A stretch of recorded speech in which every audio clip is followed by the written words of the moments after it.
এবার বর্ষাকে সঙ্গে করে তীব্র গতিতে এগিয়ে আসছে ভারী বৃষ্টি। গত কয়েকদিন ধরে মেঘবৃষ্টির খেলা চললেও এবার কিন্তু আবহাওয়ার পরিবর্তন ঘটতে চলেছে বাংলার বুকে। কিন্তু ঠিক কোন এলাকায় আবহাওয়ার পরিবর্তন ঘটবে এবং কোন দিকেই বা ভারী বৃষ্টি হবে তা নিয়ে এই ভিডিওতে আপনাদেরকে বিস্তারিতভাবে জানিয়ে দেব। আপনি ভিডিওটি অবশ্যই শেষ পর্যন্ত দেখবেন।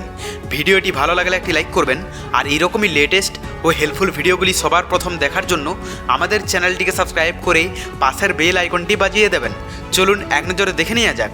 উত্তর পশ্চিম বঙ্গোপসাগরের উপর তৈরি হওয়া নতুন নিম্নচাপ এবং ঘূর্ণাবর্তের জোড়া ফলায় ফের বদলাতে চলেছে রাজ্যের আবহাওয়া।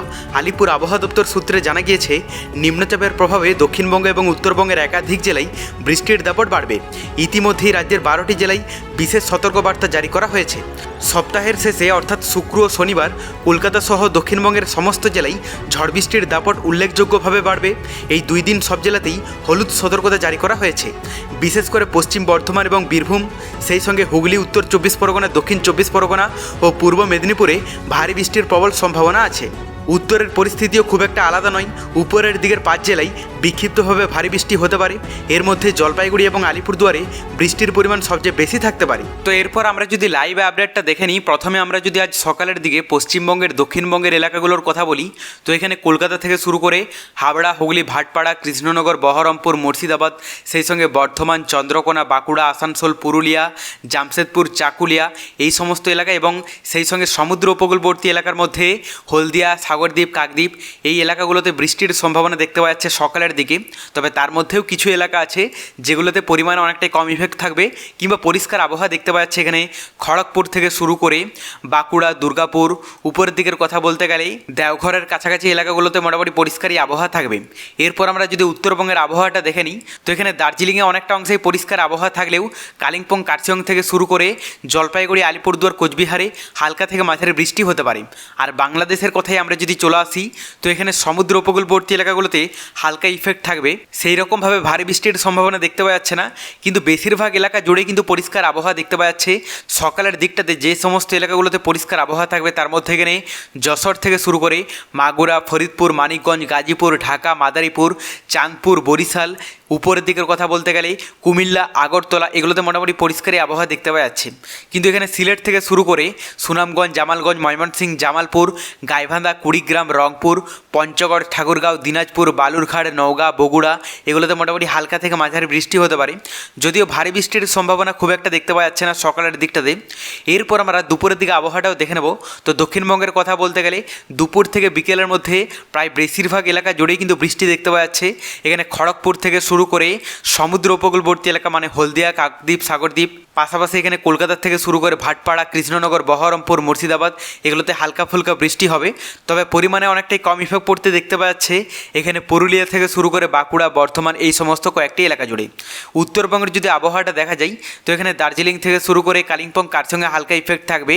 বাদবাকি জলপাইগুড়ি, আলিপুরদুয়ারে পরিমাণে অনেকটাই কম ইফেক্ট পড়লেও কোচবিহারে হালকা বৃষ্টির সম্ভাবনা রয়েছে।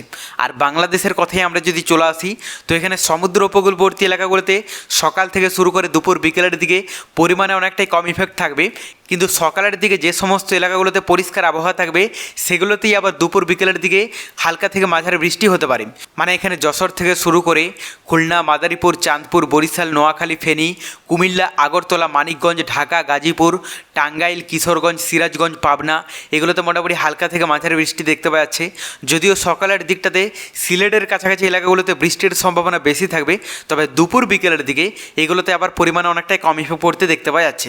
উপরের দিকের কথা বলতে গেলে পঞ্চগড় থেকে শুরু করে ঠাকুরগাঁও, দিনাজপুর, রংপুর, কুড়িগ্রাম, বালুরঘাট, এগুলোতে হালকা ফুলকা বৃষ্টি হতে পারে। দেখুন, এই মুহূর্তে বঙ্গোপসাগরে নতুন কোনো সিস্টেম দেখতে পাওয়া যাচ্ছে না, তবে দুর্যোগপূর্ণ আবহাওয়া রয়েছে এবং এর ইফেক্টের ফলেই কিন্তু পশ্চিমবঙ্গ, বাংলাদেশে এইরকমভাবে বিক্ষিপ্তভাবে বৃষ্টি হচ্ছে, যা পরবর্তীতেও চলবে। তবে পরবর্তীতে আবারও নতুন কোনো বড়সড় দুর্যোগের আভাস পেলে অবশ্যই আপনাদেরকে লাইভে জানিয়ে দেবো। এরপর আমরা তাপমাত্রাটা দেখে নেব যে আজ বৃষ্টির ফলে তাপমাত্রায় কতটা কি চেঞ্জেস লক্ষ্য করা যেতে পারে। এরপর আমরা তাপমাত্রাটা দেখে নেব যে আজ বৃষ্টির ফলে তাপমাত্রায় কতটা কি চেঞ্জেস লক্ষ্য করা করা যেতে পারে। প্রথমে আমরা যদি আজ দক্ষিণবঙ্গের তাপমাত্রাটা দেখে নিই, তো দুপুরের দিকটাতে যা দেখতে পাওয়া যাচ্ছে তাতে কলকাতা এবং দক্ষিণবঙ্গের বেশিরভাগ এলাকার তাপমাত্রা থাকতে পারে 30, 31, 32 ডিগ্রির মধ্যে।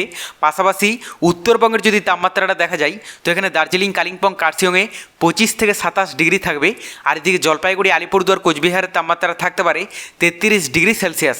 বাংলাদেশের কথা বলতে গেলে সমুদ্র উপকূলবর্তী এলাকা এবং ভিতরের এলাকার মধ্যে বেশিরভাগ এলাকার তাপমাত্রা থাকতে পারে 29 ডিগ্রি থেকে শুরু করে 30, 31 ডিগ্রি পর্যন্ত।